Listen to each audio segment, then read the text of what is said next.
అటువంటి విషసర్పాలని జంతువులన్నీ కూడా దగ్గర పెట్టుకొని దేవదానవ గంధర యక్ష కిన్నర కింపురుషుల చేత పూజలు ఎందుకున్నటువంటి ఆ పరమేశ్వరుడు ఆ శుద్ధ స్ఫటిక రూపంలో మన ఇంటికి రావటము అంటే ఏమ్మా ఈ జన్మకి మనకు అంతకన్నా కావాల్సింది ఏముంది? ఉందా? ఇంకో యోగం ఉందా? అటువంటి ఒక్క స్ఫటికాన్ని ఆగస్టు 2వ తారీఖు రోజు నాడు భస్మార్చన అనంతరం ప్రతి ఒక్క ఇంటికి కూడా అందించాలి.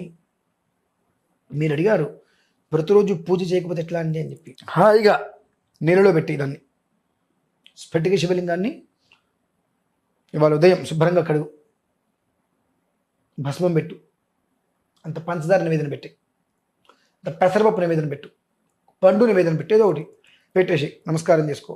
తీసుకెళ్ళి మళ్ళీ నీళ్ళల్లో అయింది పెట్టేసి ఒక కప్పులో నిండా నీళ్ళు పోసి ఆ శివలింగం నిండిపోయేటట్టుగా నీళ్ళలో పెట్టేసి